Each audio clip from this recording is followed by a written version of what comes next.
Guys, nakakuha na ako nung pagkain ng mga alaga ko pala. Yan, no? So, papakain na ako kasi bukod sa mga aso ko, meron ako mga alaga na pusa. Yan, no? Maamo na sa akin yan.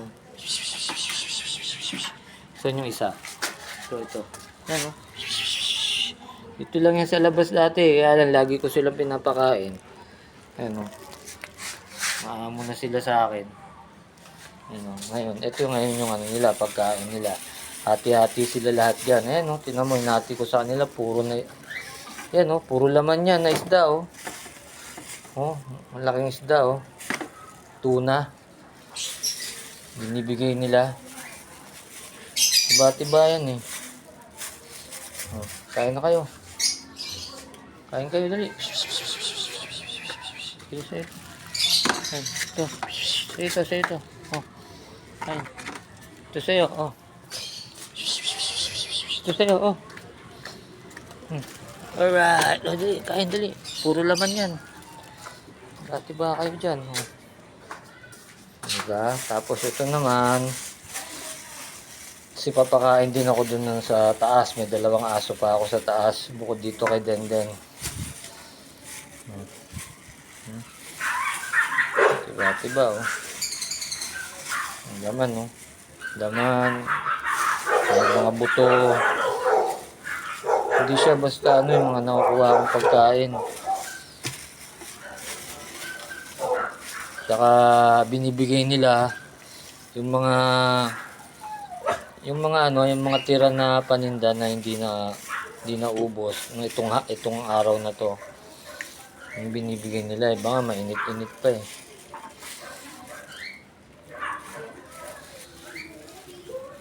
Bigay ko yung ito, isda to eh.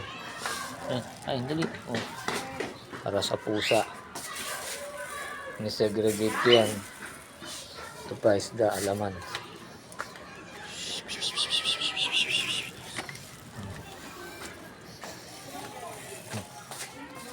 Kain lang kayo dyan. Ito. Denden.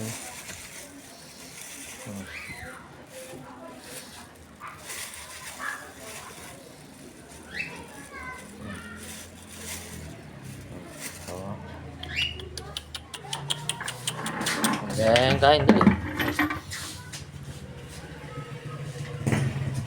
Pasok mo na.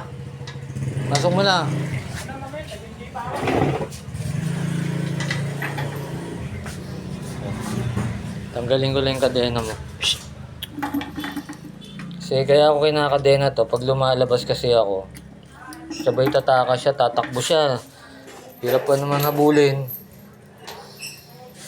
Yan. Ayan, sara natin tong gate. Alright.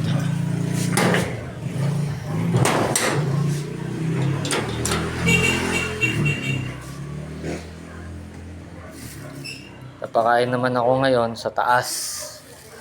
Doon sa 2 kong aso pa na mga mababait. Taas. Ito ginagawa ko sa kanila pag gabi. Once a day lang sila kakain. Hindi naman pwede kasing ano, pero yung kain naman nila masarap talaga, mga laman. Once a day lang yan. Hindi naman pwede pa kainin mo ng 2-3 beses ang aso. Saka yung mga aso ko, mga matataba, magaganda ang katawan. Kasi kung i-dog food mo yan palagi, mamumulubi ka.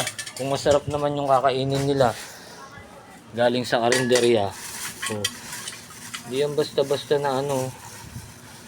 Laman yan, oh. Puro laman, oh. Tiba-tiba na naman yung mga alaga ko. Diba? Puro laman yan. Chicken laman yan, oh.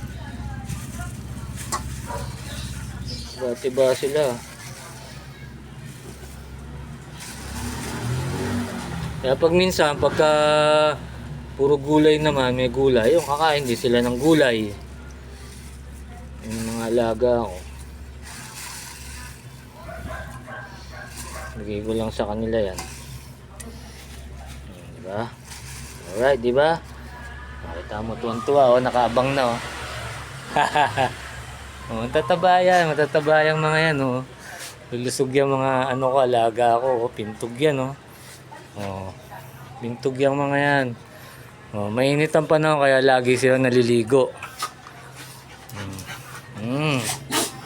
Shh. Mga alaga ko.